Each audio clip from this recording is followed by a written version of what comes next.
Hello everyone. Today I'll begin with module 2 of the syllabus, which deals with system software such as loaders and linkers. By the end of this module, you will be able to understand the basic functions of loaders, the machine dependent and machine independent loader features, the alternative options for designing loaders, and finally some examples of actual loaders and linkers under implementation examples. We'll begin by discussing the most basic loader functions, which involves loading an object program into memory for execution. And in this process, we will also discuss the design and implementation aspects of an absolute loader and a special type of absolute loader, namely the bootstrap loader. Under machine-dependent loader features, we'll examine the issues of relocation and linking from loader's point of view. Also, we'll consider some possible alternatives for object program representation and see how these are related to the issues of machine architecture. Here, we will also discuss the design and implementation aspects of two types of loaders. One is the relocating loaders, and secondly, the linking loader, which is a more advanced type of loader found on most modern computer systems. Some of the commonly encountered loader features that are not directly related to machine architecture will be discussed under machine independent loader features. And the alternative ways for accomplishing loader functions will be discussed under loader design options. And here we will consider the various times at which relocation and linking can be performed and what are their advantages and disadvantages. Finally, we'll briefly discuss some examples of actual loaders and linkers under implementation examples. And in this video lecture, I'll be exclusively focusing on the basic functions of loaders, including the design and implementation aspects of an absolute loader and also a special type of absolute loader, namely the bootstrap loader. Earlier in module 1, you were introduced to a system software, namely assembler, and you have seen that it is a translator which translates the program written in assembly language to machine language. And the generated object program contains translated instructions and data values, along with the addresses of memory locations where the translated instructions and data values have to be stored.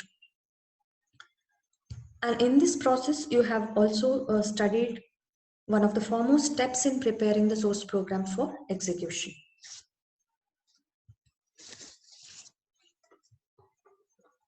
Actually, we began with the basic functions of assembler, wherein we discussed how a simple SIC assembler generates an object program for an assembly language program written in SIC. And we had seen that the object program generated contains translated instructions and data values, along with the memory address where these data items have to be loaded. Also, we have seen that the SIC object program specifies an absolute address, meaning that these translated instructions and data values have to be loaded at the absolute address indicated in the object program. Thereafter, under machine dependent assembler features, we have discussed the design and implementation aspects of assemblers for complex XC version of SIC. And in doing so, we have examined the effect of extended hardware features on the structure and functions of the assembler. To be specific, as a direct consequence of larger memory in SIC XC, we have discussed the idea of program relocation and its implications for the assembler. So, unlike the absolute program that you see here, the object program generated for SIC XC is a relocatable program.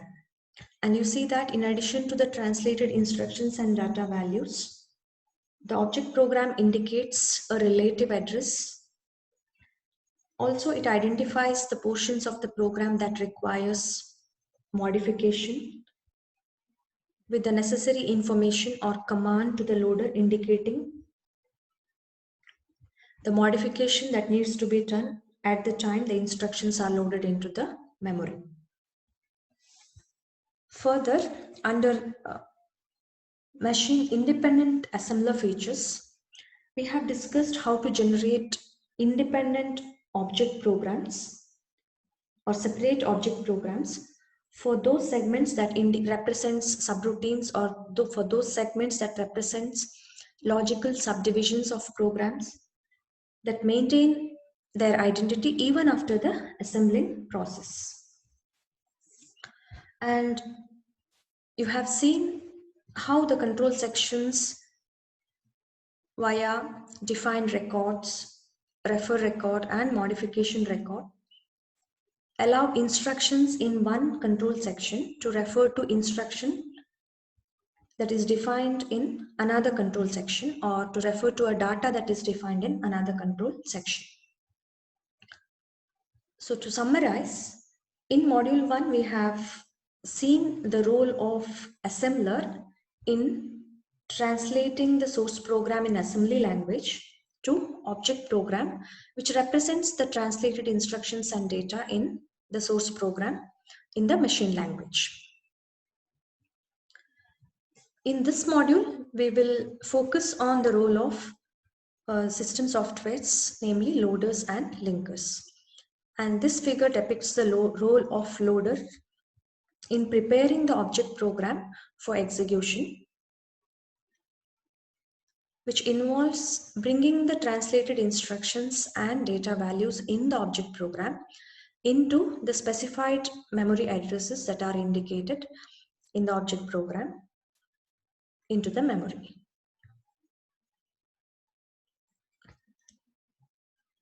So loader is a system software which prepares the object program for execution by bringing the translated instructions and data to the specified locations in the memory and start the execution. When there are multiple object programs that form logically related parts of a program or that represents subroutines, the related object programs may have to be linked together. So a specific system software, namely linker, is used to combine two or more object programs and generate the executable code, which could be later loaded into memory using a loader.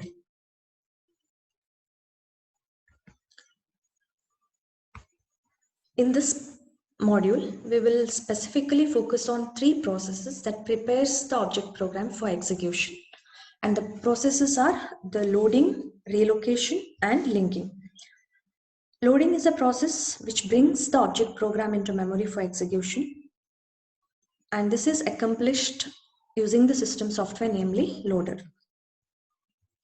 Relocation, on the other hand, involves modifying the object program so that it can be loaded at an address that is different from the location that was originally specified during the assembly time.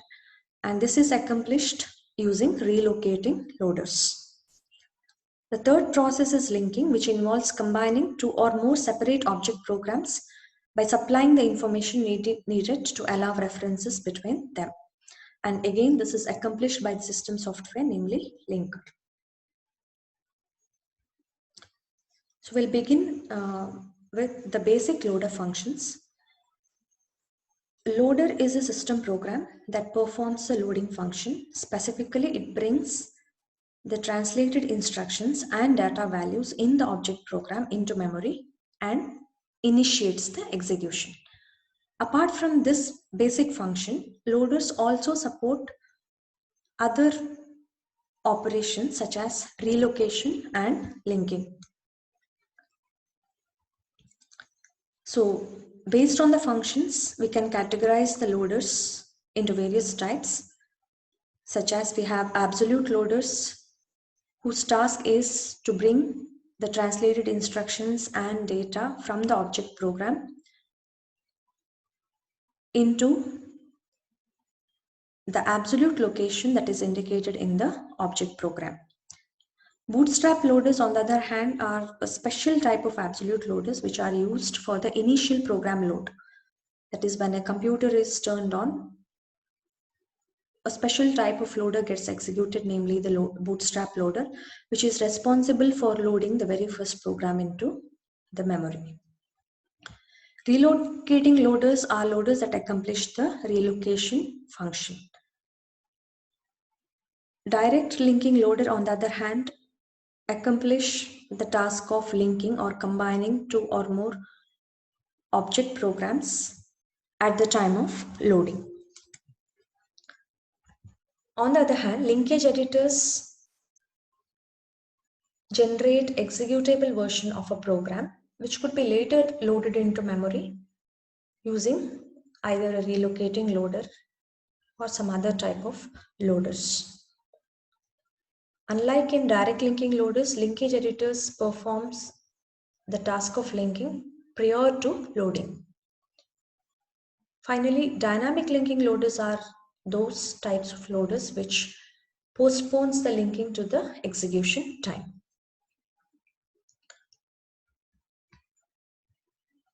On a particular machine, the language translators generally produce object program in the same format. So, regardless of the original source programming language, one system loader or linker can be used.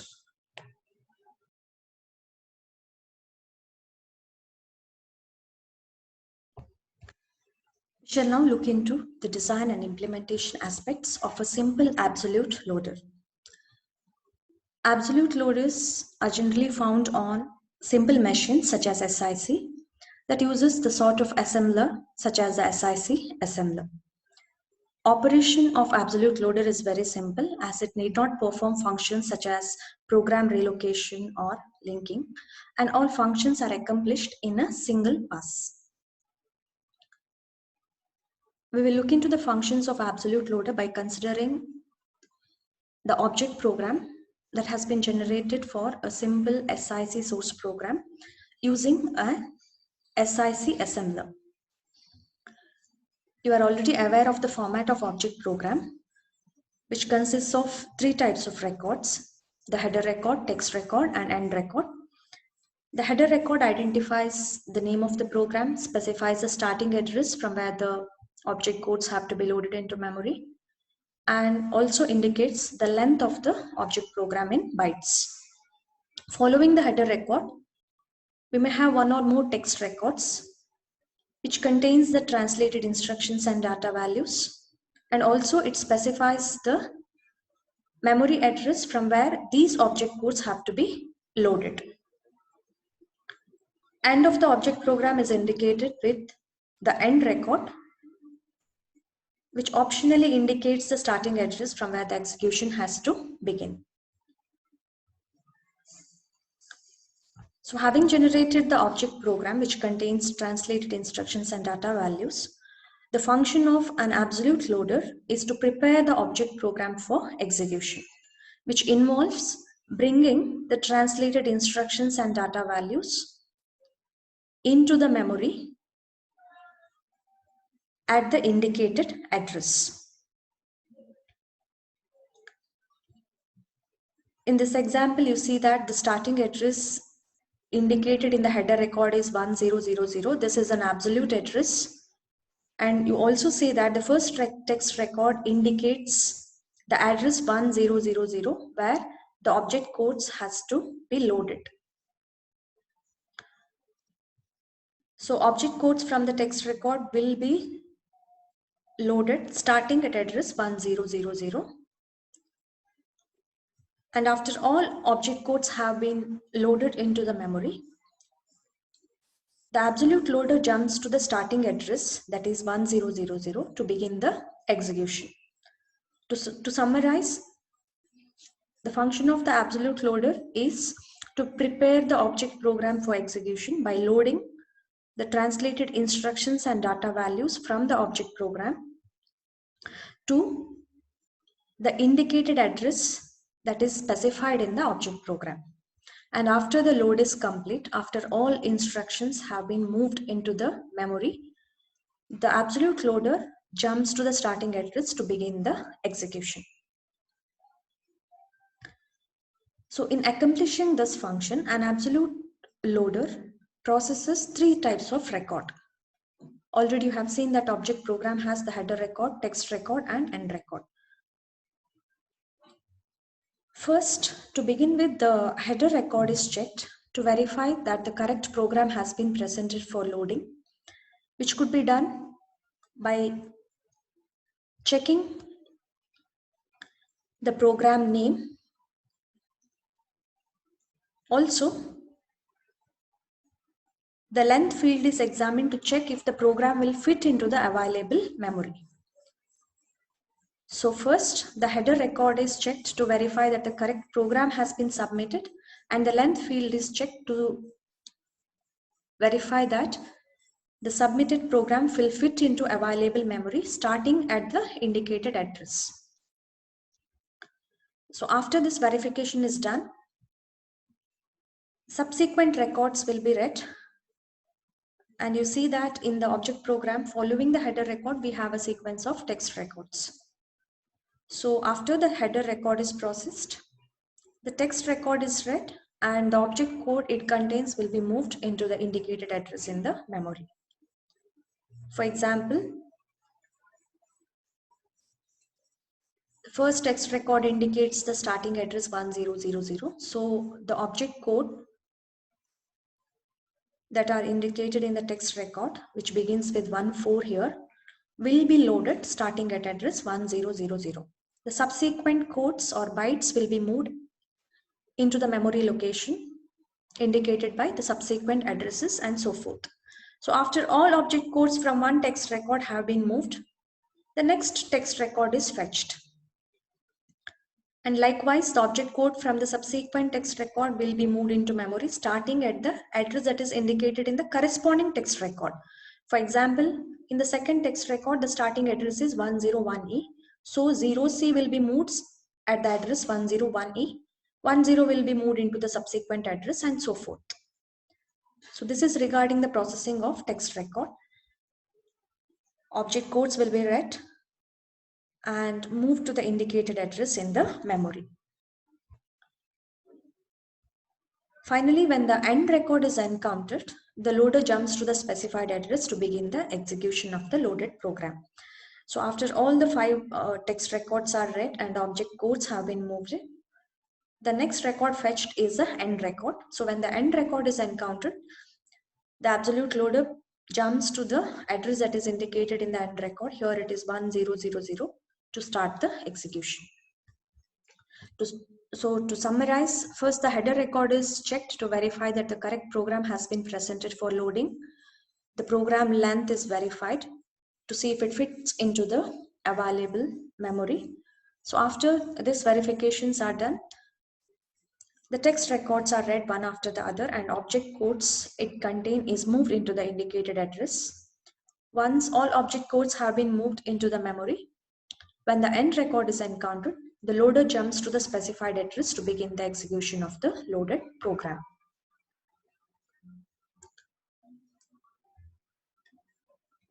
So we will now consider this example and see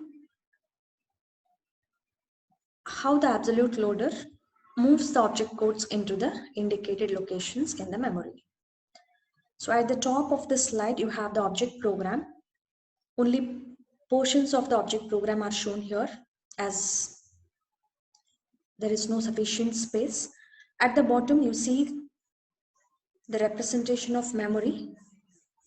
The first column indicating the memory address and the columns indicating the subsequent memory addresses. For example, the first row indicates the starting address 0 and the columns indicate the subsequent memory locations along with the addresses. For example, this cell indicates the memory location with the address 0000. Likewise, for example, this cell shows the memory location whose address is 0007. So as mentioned earlier, the execution absolute loader begins by first checking the header record and verifying if the correct program has been presented and if the program will fit into the available memory. So you see that the program submitted here is copy and the program is 107A bytes in length. So after this verification is done, the subsequent record is read. Here it is a text record. So when the text record is read, the function is to load the object codes in the current text record into the memory starting at the address that is indicated in the text record.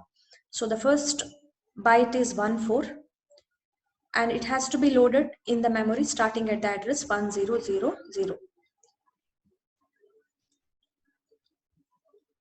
Already you are aware that the assembled object code is represented in hexa. That is 14 would be represented as 0001 followed by 0100 in 1 byte of memory. So as you see in the memory representation here, 14 has been moved into the memory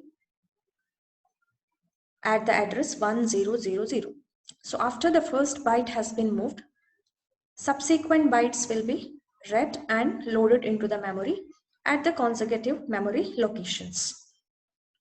So the next byte is 10, which is moved at the address 1001. Likewise, the following byte, that is 33, will be moved at the address 1002. So all object codes in the current text record will be moved, and the last code here is 2D, which is placed at the address 101D. So after all object codes from this text record has been moved, the subsequent record from the object program will be read. So the next record is again a text record, and the text record indicates the address 101E from where the object codes in this text record has to be placed. And you see that the first object code here is, first byte is 0C, which will be loaded at the address 101E. So it's already loaded here. 0C has been loaded at the address 101E. Similarly, the rest of the codes will be moved. So the last code here is 00, last byte is 00, which has been moved at the address 1032. So since all object codes from this record has already been moved into the memory, the next record in the object program is fetched, which is again a text record, which specifies the starting address 2039 from where the object codes in the current text record has to be moved. And you see that the first byte is 04, which has been moved at the address 2039. So the memory locations starting from 1033 to 2038 doesn't have any text record.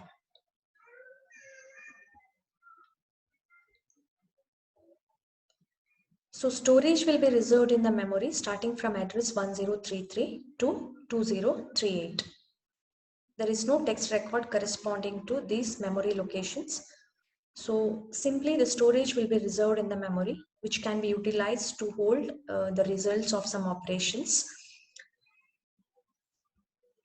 So continuing ahead, so already from the text record, which indicates the starting address 2039, 04 has been moved into the memory. Likewise, the remaining bytes of object code are moved into the memory in consecutive memory locations. 10 is moved at the address 203A and 30 has been moved at the address 203B. Likewise, all the remaining code are moved, and the last code here is 3F, which has been moved at the memory corresponding to the address 2056. Since all object codes are moved, the next text record is fetched. So we have one more text record which specifies the starting address 2057, where 10 has to be loaded in the memory. So the next byte, that is 10, has been moved at the address 2057. Likewise, the remaining bytes are moved at the consecutive memory locations. The last code here is 36, which is loaded at the address 2072. Since all object codes are currently moved into the memory, the next record can be fetched. The next record is again a text record, so we have still some more object codes to be moved. So the text record indicates the address 2073 from where the object codes in this record has to be moved. The first code here is 38, which has been moved at the address 2073. Subsequently, remaining object codes have been moved, and the last code here is 05, and the indicated address here is 2079. You may notice that this is the last text record in the object program. After this, we have the end record. So the memory locations that follow, that is starting from 207A, the memory is unaltered and it has been indicated with X's. So now that the next record is read and it is the end record, the absolute loader jumps to the address 1000 that is indicated in the end record to initiate the execution. So I have indicated it here with arrows. The starting location from where the execution begins is 1000, which, as you know, is an absolute location or an absolute address that is indicated in the object program. So you may see that the program copy has been loaded in memory starting at address 1000 and it goes on till 2079. So the length of the program is 107A bytes starting from 1000.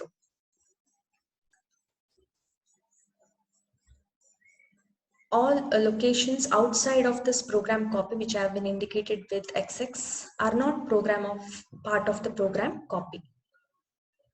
As you see, the locations starting from 0000 to 0FFF do not form the part of program copy. Likewise, memory locations following 2079, that is starting from address 207A till the end of the memory, are not part of the program copy. So program copy begins at the address 1000 and it goes on till 2079. So this is a snapshot of the same program as shown in the memory, and this snapshot has been taken right from the textbook.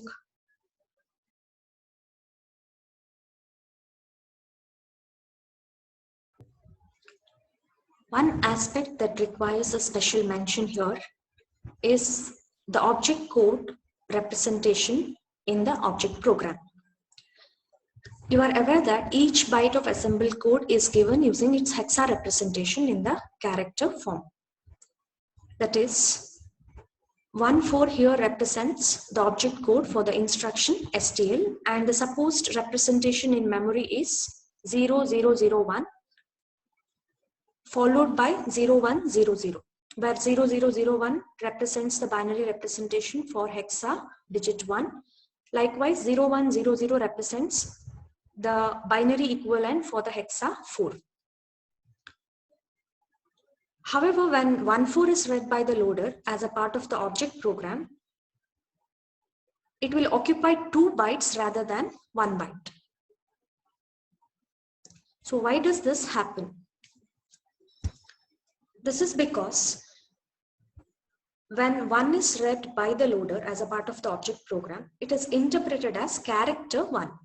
Likewise, when 4 is read by the loader as a part of the object program, it is interpreted as character 4. And you know that each character is represented internally using its equivalent ASCII code. So when 1 is read by the loader as a part of the object program, it is interpreted as character 1, and the equivalent ASCII code for character 1 is 49, and the associated binary representation is 00110001, which occupies 1 byte of space. Likewise, when 4 is read as a part of the object program, it is interpreted as character 4, and its equivalent ASCII code is 52 with a binary representation 00110100, which again occupies 1 byte. So you see that since 1 is interpreted as character 1 and 4 is interpreted as character 4, 4 would occupy 2 bytes in memory. So it's important that each pair of byte must be packed together and stored in a single byte of memory.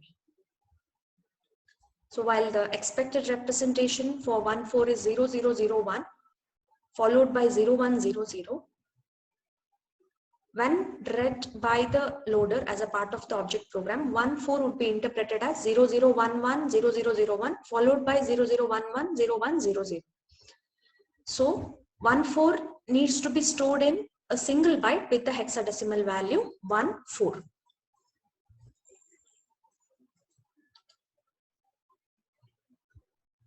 So it's important to understand that each printed character in the object program is equal to 1 byte. It occupies 1 byte of space, while each printed character as shown in the memory here, each character here, it's represented using 4 bits. So it's important that 2 characters are packed together in 1 byte and loaded into the memory. To summarize, each pair of bytes from the object program record must be packed together and stored into a single byte during the loading. So due to this issue, most machines store object program in a binary form. However, object programs stored in binary form are not suitable for printing or for reading by the human beings. So we are now ready to look into the algorithm for absolute loader. We have already seen that the object program contains 3 types of records: the header, text, and end record. First, the header record is checked to verify that the correct program has been submitted and the program will fit into the available memory. So once a header record is checked, the subsequent records are read, and if the record type is T, object codes are moved from the text record to the specified locations in memory. And this is repeated for every text record in the object program. And when the end record is encountered, the absolute loader jumps to the address to begin the execution. So to begin with, the header record is read, the program name and length are verified to ensure that the correct program has been submitted and that the program will fit into the available memory. So after the header record is processed, the next record is read from the object program, which is generally the text record. And for every record that is read, the absolute loader checks that it is not the end of the object program or it is not the end record. If it is not the end record, the object codes from the text record will be moved to the specified location in the memory. And after all object codes from a particular text record have been moved, the next record in the object program is read. So for every text record, the object codes will be moved into specified locations in the memory. And finally, when the end record is encountered, the absolute loader jumps to the address that is specified in the end record. So you see that in this program, we have 5 text records. So after the header record is processed, object codes from each of these text records, these 5 text records will be moved into the memory. And finally, when the end record is encountered, the absolute loader jumps to the address 1000 to begin the execution. We'll now look into the advantages and the potential disadvantages of absolute loader. You have already seen that the functions of absolute loader is very simple, as it has to only do with moving the object codes from the text record into the memory after verification of the header record. So that way, absolute loader is simple and an efficient loader. However, the drawbacks are that we need to specify the actual address where the program is loaded in advance. That is, during the assembly time or in the object program generated, you need to indicate the address where the program will be loaded into the memory. So the absolute address from where the program has to be loaded needs to be specified in advance. Secondly, absolute loaders cannot be used to run several independent programs together. Generally, when there is larger memory, we may want multiple programs to be loaded into memory together so that they can share memory and other resources. In such scenario, the multiple programs that have to be loaded into memory have to be associated with an absolute address, which is not realistic because you will not have an idea which are the programs that will be loaded into memory at any particular time. So in such cases, absolute loaders are not very much relevant, because to enable multiple programs to be loaded into memory, the programs have to be relocatable programs. That is, wherever there is space in memory, you should be able to load the program into memory. And the third drawback is the difficulty in using subroutine libraries with the absolute loaders. Generally, subroutine libraries will have multiple subroutines, or it will have more subroutines than is used by any one particular program. So it's important that only those subroutines that have to be used with any particular program has to be selected and loaded into memory. So associating absolute address in such cases with every subroutine is not realistic. So that is the third disadvantage of the absolute loader. The first thing is that the absolute address needs to be specified in advance. Second, it is not suitable for loading several independent programs together. And third is the difficulty with respect to the usage of subroutine libraries. So that is all with regard to the absolute loaders. Next, we will discuss a special type of absolute loader, namely the bootstrap loader, which is used in a unique situation for loading the very first program into the memory, generally the operating system. Thank you.